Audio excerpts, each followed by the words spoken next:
Bienvenue à la réalité de la parentalité. Je suis Danielle Baker et aujourd'hui, on va parler d'un autre sujet fort intéressant et très important à aborder, mais c'est l'impact positif que la représentation a sur nos jeunes, surtout, qui vont devenir nos futurs leaders. Donc, c'est important pour eux de se sentir à leur place.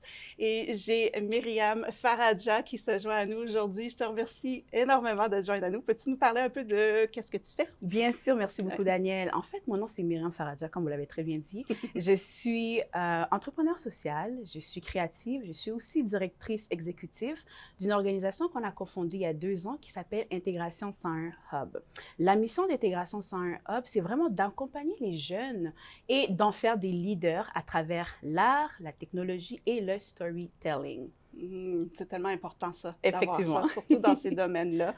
Et puis, c'est là que la représentation est vraiment importante. On en a parlé beaucoup hors caméra, Oui, mais juste avant qu'on passe à la pause, est-ce que tu peux nous dire un peu pour toi, c'est quoi, ça représente quoi, la représentation? Merci. En fait, je vais citer une actrice que j'aime beaucoup qui s'appelle Viola Davis qui a dit que representation matters. It matters because we need a physical manifestation of our dream. En français, Ouais. la représentation compte, elle compte parce qu'on a besoin d'une représentation, une manifestation physique de nos rêves. Ouais. Donc, dans une société où, par exemple, si je prends l'exemple du Canada, où 36,5% de la population elle est visible minority, Ouais. et qu'à Ottawa, on est à 35, non, donc globalement 26, et à Ottawa, on est à 35%. Et au niveau, tout ce qui est en lien avec les rôles de direction, de leadership, Ouais. au Canada, on est simplement 9% des gens qui font partie de la minorité à être représentés.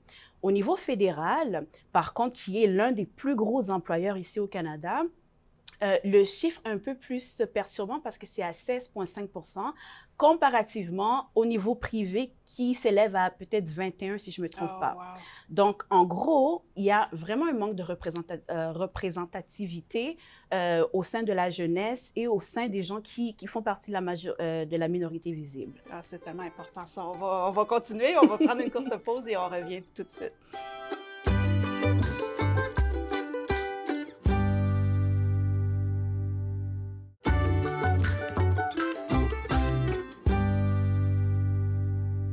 Nous sommes de retour à la réalité de la parentalité avec mon invité Myriam. Merci encore une fois, puis on va essayer de garder ça dans le temps qu'on a, mais j'aimerais commencer au début. C'est quoi le défi que nos jeunes doivent... C'est la réalité dont ils font face présentement et les défis qu'ils vont avoir à relever là, pour le futur, pour faire les changements dont on a besoin.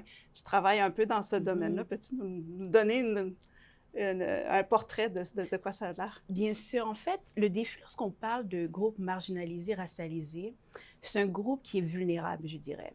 Et le fait qu'ils ne sont pas représentés à la télévision, ou bien ils n'ont pas une image, je ne vais pas dire positive, mais une image qui peut leur donner de l'espoir, ça fait en sorte que lorsque ça vient au choix de carrière, etc., c'est difficile pour eux de s'imaginer dans des positions de leadership. Ouais. Ou bien ils vont prendre des voies faciles. Dernièrement, on a eu un brunch qu'on a fait avec Intégration 101 et de parler avec les jeunes, de comprendre qu'ils ne se voyaient pas nécessairement en tant que directeur. Ils ne se voyaient pas en tant qu'entrepreneur. Ils ne se voyaient pas en tant que médecin parce qu'ils ne les voyaient pas. Et la société, oui, on parle souvent des jeunes, etc., mais c'est comme on utilise les jeunes pour les stats, mais on ne les équipe pas nécessairement, on ne les met pas dans l'action. Ah oui. C'est quoi être un leader? Dans des situations où est-ce que, OK, là, je dois utiliser mon sens de leadership. Il n'y en a pas beaucoup. On donne beaucoup de théories, mais peu de pratiques. Et même lorsqu'on parle, par exemple, d'organismes qui sont liés aux jeunes, vous allez regarder que le board members, c'est que des adultes. Oui, c'est vrai. Des adultes. C'est On dit, vrai. ah, we are youth-led, mais c'est que des adultes qui sont là, etc. Donc, quand est-ce qu'on leur donne cette opportunité-là? Quand C'est est-ce vrai. que notre société leur fait confiance? Parce que c'est eux, nos futurs leaders, nos politiciens, donc on a intérêt à bien les traiter. Oui, on veut qu'ils s'occupent de nous aussi. Exactement. Mais ça, c'est tellement un bon point parce que, justement, le leadership, c'est pas inné nécessairement. Il y en a qui ont, oui, ils ont les habiletés, mais c'est par la pratique, les Bien erreurs, sûr. les mauvais coups qu'on fait des fois aussi, mais il faut l'apprendre. Puis c'est sûr. drôle, j'avais même pas réalisé que c'est vrai dans les organisations qui aident les futurs leaders. Ce sont que des adultes qui vont à leur façon. Et c'est là que ça m'amène un peu à la prochaine question au niveau de la représentation. C'est que oui, on leur dit à tous les enfants que tu peux être ce que tu veux, mais si on le voit pas, on pense que c'est juste un rêve. Ouais. Donc, le concrétiser en voyant quelqu'un, je donne toujours l'exemple, pour moi, j'ai étudié en physique, en sciences. Dans les années 90, il n'y avait pas beaucoup de femmes dans les sciences, puis même au secondaire, j'avais un professeur qui m'avait dit « les femmes n'ont pas de place en sciences ». Donc, déjà là, moi qui étais passionnée des sciences, je me disais « OK, non, on a Marie Curie, c'était la seule dans le temps qu'on avait comme référence. » Donc, c'est ce qui m'amenait, mais dans un programme où il y avait des centaines d'étudiants, il y avait seulement 2 filles. Ouais, donc, déjà là, c'est difficile. Donc, la manifestation physique, comme tu disais tout à l'heure, c'est quoi? C'est l'impact que ça a vraiment. Peux-tu le partager? Parce que tu le vois, toi, en action. En fait, je peux te donner mon exemple personnel. Moi, j'ai grandi à Saint-Hyacinthe, une petite ville à 45 minutes de Montréal. Et il n'y avait pas beaucoup de femmes noires. Et parce qu'on a grandi dans des circonstances un peu difficiles, c'est-à-dire qu'on était les premiers, on fait partie de la deuxième vague d'immigrants, donc on était comme des spécimens, là. Ouais. Les gens nous regardaient, ils nous touchaient, savoir quel genre d'être humain qu'on était. Et je me rappelle que la vie était vraiment difficile avec moi. Et Dieu merci que j'avais Madame Michael Jean. Et mon père qui était là, qui a vraiment façonné ma manière de voir le monde. Et c'est là où je vais parler aux parents. Vous avez le pouvoir sur vos enfants. La parole, elle crée. Prononcez des paroles de leadership. Utilisez les paroles pour élever vos enfants. Commencez à formater leur cerveau, pas juste à être des personnes lambda, mais des gens qui ont un pouvoir. En sens politique, on dit que nous sommes des acteurs politiques. Donc moi, ça m'a été donné depuis que je suis enfant. Tu vois? Ma mère, elle me dit toujours, tu n'es pas n'importe qui, tu es une grande dame. Puis je suis comme, oui, je suis une grande dame. C'est parfait, ça, oui. On en a besoin. Voilà. Oui. Alors, lorsque j'interagissais avec les gens, j'avais toujours cette petite voix en arrière, tu es une grande dame. Ouais. Donc, je ne pouvais pas me permettre de me comporter comme monsieur, madame, tout le monde, parce que je savais qu'à quelque part, là, j'ai la voix de maman derrière moi, là, qui... Donc, c'est comme ça. Donc, ça commence à la maison. Ça commence à la maison. Et le fait aussi que je sois l'aînée de ma famille, aussi, donc on m'a mis vraiment dans ce moule-là de leadership. Ouais. Mais il faut avoir. Et je pense que la représentation, ça commence avec le courage. Oser briser les barrières, oser briser les stéréotypes, les blocages, se dire que moi aussi, je peux le faire. Oui. Ça commence par là. Moi aussi, je peux le faire. Mais il faut le voir. Oui. Tu vois, donc c'est ça. Ça, j'adore ça. Puis déjà là, ça m'a donné des frissons parce que d'avoir la voix de ta mère, mais dans le positif, dans l'encouragement, plutôt que d'entendre « reste petite, t'es qui toi? Tu sais, fais pas trop de brou. » Exactement. Parce que tu veux pas déranger les gens. Donc, ça fait déjà... et puis, on va en parler un peu de quel rôle les parents... mais quel exemple qu'on pourrait donner au concret là, dès aujourd'hui, qu'on pourrait commencer à changer le vocabulaire, si je pourrais dire, à nos enfants pour vraiment commencer à les soulever comme tu as eu? Je dirais, même d'abord à la maison, les tâches ménagères, prendre le leadership. Ouais. Laissez vos enfants, par exemple, organiser des sorties de famille. Ah, ben oui! On va aller à Las Vegas l'année prochaine. Ben, vas-y, organise-nous ça. Wow! Fais-nous des recherches sur Internet, regarde comment ça se passe, etc. Juste ça. Ou bien, prépare-nous la liste des tâches ménagères cette semaine. On te met en charge, vas-y. Dis-nous ce que tu veux qu'on fasse cette semaine. Prends le lead.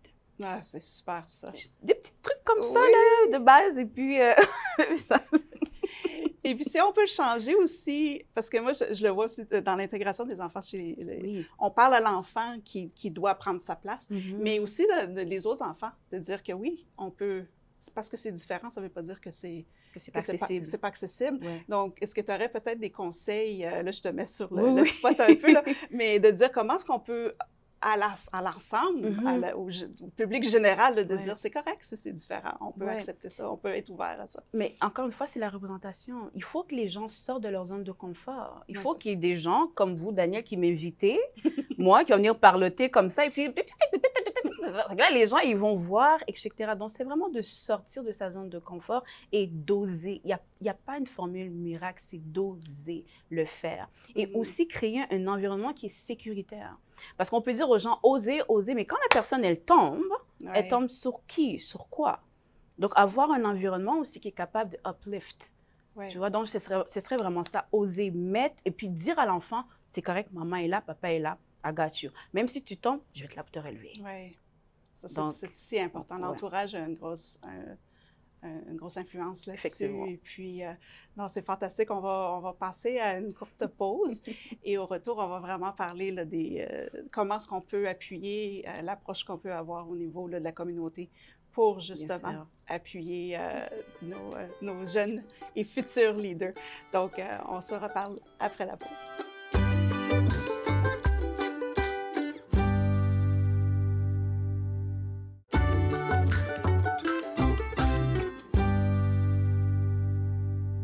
Nous sommes de retour à la réalité de la parentalité avec mon invitée Myriam. Et là, on va vraiment sauter dans le concret. Tu nous as donné quelques exemples de c'est quoi, ça représente quoi.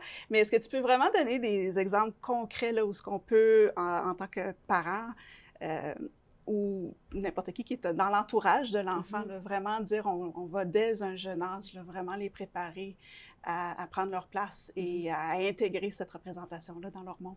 Parfait. Bien, moi, je dirais d'abord avec l'inclusion. Oui. C'est-à-dire que, bon, moi, je me rappelle quand j'étais petite, on avait les camps de jour, je ne sais pas si ça se fait encore Oui. aujourd'hui, mais juste d'exposer l'enfant à d'autres cultures. Mhm. Déjà là, c'est quelque chose. Parce que vous allez remarquer que lorsqu'on grandit dans le milieu du travail, ce sont des réseaux de gens qui se connaissent depuis qu'ils sont comme kindergarten ou des... Ouais.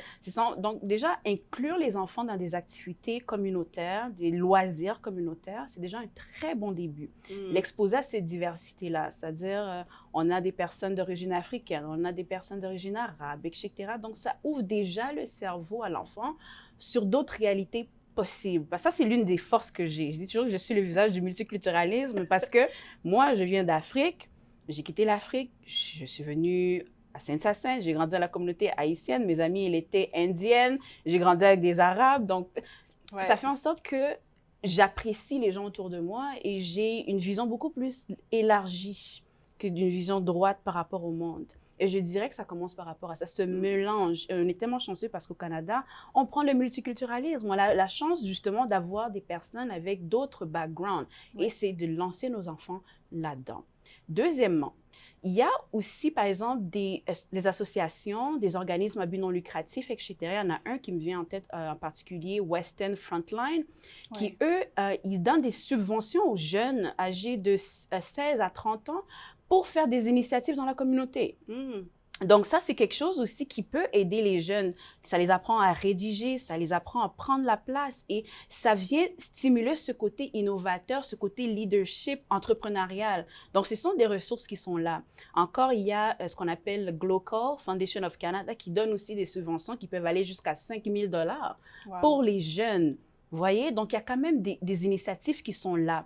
Mais je dirais qu'il faut quand même faire un petit peu de recherche parce que ce n'est pas accessible à tout le monde, mais c'est là. Il y a aussi Boys and Girls. Ouais. Hein, il y a le YMCA qui est là aussi. Ouais. Mais c'est vraiment ne pas isoler les enfants. Parce que je vais parler du côté immigrant parce que c'est l'expérience que j'ai eue. Ouais. Tu sais, souvent, on dit, toi là, il faut que tu ailles à l'école, va à l'église, puis tu rentres à la maison. 3 jours. Oui, oui. C'est ça. T'étudies, et tu étudies, oui. OK, mais il faut socialiser, en fait, parce Ouais. que comme j'ai dit tout à l'heure, c'est en socialisant, en créant le réseautage que ton nom va apparaître dans l'étape de prise de décision. Mais si on ne te connaît pas, si tu ne fais pas partie du groupe de golf, là hein, Ouais, ouais. ça va être difficile pour toi d'arriver à un certain niveau. Donc, je dirais aux parents de vraiment pousser les enfants à sortir de leur petit cocon.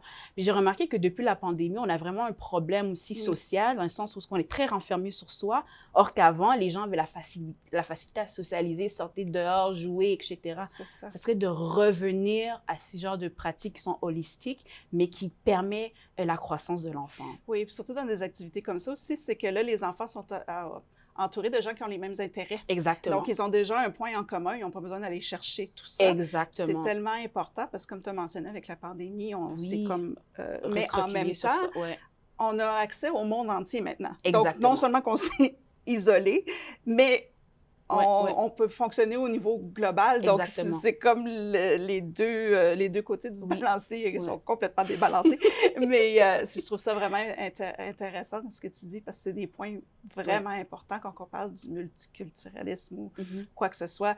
C'est pas juste, OK, on va essayer un plat différent, mais c'est vraiment global sur tous les côtés. Et puis, pour les autres familles, parce que moi, je viens d'une famille multiculturelle. Donc, là, c'est de s'entendre sur comment est-ce qu'on présente ça à nos enfants, les valeurs et tout ça. Mais quand on commence à connaître les autres, justement, on réalise qu'on a les mêmes valeurs. Exactement. Donc, c'est quoi le... Donc, c'est vraiment intéressant le point que tu mets là sur... Qu'est-ce que tu penses, toi, d'après toi, au niveau des écoles? Parce que moi, je travaille beaucoup dans les milieux scolaires aussi, ou dans la communauté, comme tu disais, l'église, peu importe les endroits vraiment où les enfants se retrouvent rapidement. Qu'est-ce que tu penses qu'on devrait changer notre approche au niveau de, justement, donner cette manifestation physique-là à nos enfants? Merci. Et ça me rappelle un document que je lisais il y a quelque temps. J'ai oublié c'est qui l'auteur, mais c'était un rapport qui a été fait à Toronto qui parlait justement du Culturally Adaptive Programs, des programmes culturellement adaptés. Je m'excuse si la traduction n'est pas très bonne. Et ça expliquait justement qu'on devait former les enseignants au cultural bias. OK. Oui. Les préparer à ça. Et encore une fois, essayer de diversifier les ressources. Hein? On ne va pas commencer à parler de racisme systémique ici, on sait que c'est là, etc. Mais c'est d'être conscient de ça. La minorité visible, elle grandit au Canada. OK? Et il faut aussi que ça soit représenté dans le corps des enseignants, mais surtout avoir des formations par rapport à ça. C'est quoi comment on appelle ça, un cultural bias? Qu'est-ce que ça veut dire? Quand j'ai l'enfant devant moi, comment traduire le langage de cet enfant-là? Est-ce que la personne me manque de respect ou bien il y a une barrière linguistique qui est là? C'est ça. Tu vois, parce que des fois, c'est ça aussi. C'est souvent peut-être que chez nous, dans nos cultures, regarder un adulte dans les yeux comme ça, c'est un manque de respect. Donc, quand tu me parles, je vais baisser la tête. Oui, et pour ici, ça peut être un manque de respect de ne pas regarder l'adulte dans les yeux. Donc, exactement. Exact, c'est une réalité qu'on voit dans les écoles. Voilà, donc je pense que côté éducation, c'est aussi d'enseigner les professeurs ça, puis de regarder, puis peut-être, encore une fois, diversifier, avoir des femmes, avoir des hommes, des gens qui font partie de la communauté LGBTQ+, etc., les exposer à cette diversité-là. Parce que, encore une fois, moi, je ne vais pas faire blanc versus white, mais c'est vraiment se connecter à l'âme de la personne. Ce n'est pas une question de couleur, ce n'est pas une question de culture, c'est une question de connaître l'âme. Il y a des professeurs asiatiques qui sont super bons, il y a des professeurs blancs canadiens qui sont super bons, mais c'est de avoir cette ouverture d'esprit. Et tant que longtemps qu'on n'est pas exposé à d'autres cultures, ça ne va pas fonctionner. C'est vrai. Donc, je pense qu'au niveau scolaire, ça serait d'intégrer ça, de démontrer c'est quoi les autres cultures, c'est qui les gens qui sont autour de nous. Je sais qu'à mon époque, on avait les parades culturelles où on s'habillait avec les habits de chez nous, mais amplifier ça davantage, que ce ne soit pas juste un accoutrement, mais c'est quoi l'histoire derrière ça? Qu'on puisse avoir ce point en commun avec nos coutumes, que là, on réalise qu'on est plus ou moins pareil. Exactement. C'est tellement intéressant. On va passer à une courte pause, mais c'est ça, d'avoir le personnel pédagogique sur la même longueur d'onde aussi, c'est tellement important qu'il puisse s'appuyer. Donc, on va prendre une courte pause et on retourne bientôt. On se revoit bientôt.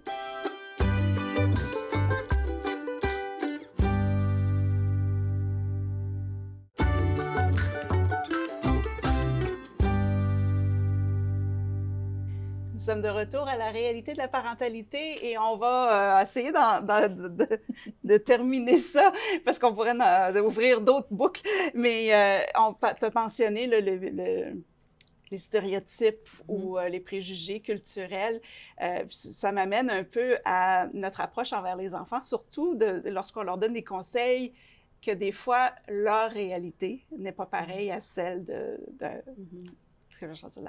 au niveau majoritaire. Donc, est-ce que tu peux nous parler un peu de comment on peut peut-être sensibiliser les gens au fait que pour certaines personnes, on ne peut pas se comporter de la même façon en public parce que là, on est observé peut-être un petit peu plus. Est-ce que tu pourrais élaborer un peu là-dessus? Oui, bien sûr, bien sûr. Encore une fois, moi, je dirais que l'important, c'est le dialogue.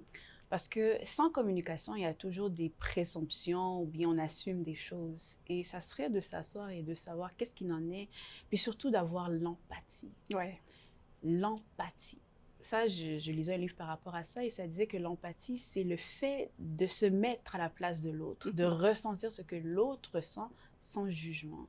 Et ça serait vraiment ça, de comprendre ça et d'être en mesure de communiquer avec empathie et non en essayant de victimiser l'autre ou bien en pointant du doigt, mais d'avoir vraiment une écoute qui est active et qui est empathique. Ouais. Donc, je ne sais pas si ça existe encore, j'ai gradué ça fait longtemps, mais tu sais, on a aussi des forums. Oui. Puis c'est de créer des safe spaces où est-ce que, OK, c'est sécuritaire, on peut parler, puis il n'y a pas de jugement ici. Puis c'est de s'intéresser aux autres. Ouais. Moi, j'ai toujours parlé de mon exemple personnel. Le fait que j'ai été capable, grâce à mes parents, de m'assimiler à la culture des autres, ça fait que j'ai une compréhension beaucoup plus approfondie. Tu vois? Et encore une fois, je connecte à l'âme de la personne, pas à sa culture ou c'est l'âme de la personne. C'est quoi les choses qui nous rattachent? Ouais. C'est ça. Donc, quand on parle avec cet enfant-là, qu'est-ce qui vous rattache à cet enfant-là? C'est quoi l'objectif? Puis de comprendre le background culturel, de s'intéresser, parce que quand on s'intéresse à quelque chose, on demande de l'amour. Alors, ça commence avec l'amour d'autrui, je dirais. Lorsqu'on aime ce qu'on fait, lorsqu'on aime autrui, on donne. Et je pense que ça serait vraiment comme la piste à suivre, le dialogue, mais surtout en tant qu'individu, d'aimer les autres. Ouais. Aimer les cultures, aimer la diversité, parce que dans la diversité, il y a beaucoup d'unité. C'est tellement important, c'est ça, c'est qu'on se rapproche à l'humain. Exactement. Plutôt que toute la coquille externe qui vient avec. Est-ce que tu pourrais partager, parce que, comme je t'ai dit, je pourrais t'en parler toute la journée, mais il y a peut-être quelque chose que tu aimerais, un message en particulier que tu aimerais partager avant qu'on quitte aujourd'hui? Oui. En fait, le message que j'aimerais dire, c'est que, nous sommes tous humains d'abord. Et il y a beaucoup plus de choses qui nous unissent que ce qui nous divise. Et le leadership commence à la maison. Et les parents, je tiens à les appeler par rapport à ça. Vous êtes, je ne sais pas si je peux le dire comme ça, mais vous êtes des prophètes. C'est-à-dire que vous avez la capacité de changer la destinée de vos enfants. Et faites-le à bas âge. Commencez à prononcer des paroles de vie, des paroles positives. Ouais. Même si l'enfant ne va pas nécessairement dans la route dans laquelle vous avez prévu, croyez en votre leadership et sachez que, en tant que parent, vous avez fait un bon travail. C'est ça. Tu vois, de se rassurer. Rassurer. Donc, le leader, ça commence même par les parents. Hein. Ouais. On parle des enfants, mais ça commence déjà par les parents. Et vous êtes les modèles de vos enfants. Donc, si vous hésitez, si vous avez des doutes, si vous avez des insécurités, vos enfants vont le ressentir. Donc, soyez sûrs de vous-même et donnez ça à vos enfants. Ils vous remercieront toujours. Et ça commence toujours par des petites tâches à la maison. Oui, très important. J'aime ça que tu aies répété ça parce que c'est tellement important. Oh, je te remercie. On va mettre toutes les informations à l'écran pour que les gens puissent voir tout ce que tu as référé. J'apprécie énormément. Ton message est si important. Et puis, c'est certain que tu vas revenir une autre fois. On vous laisse aujourd'hui. On se revoit. À la prochaine.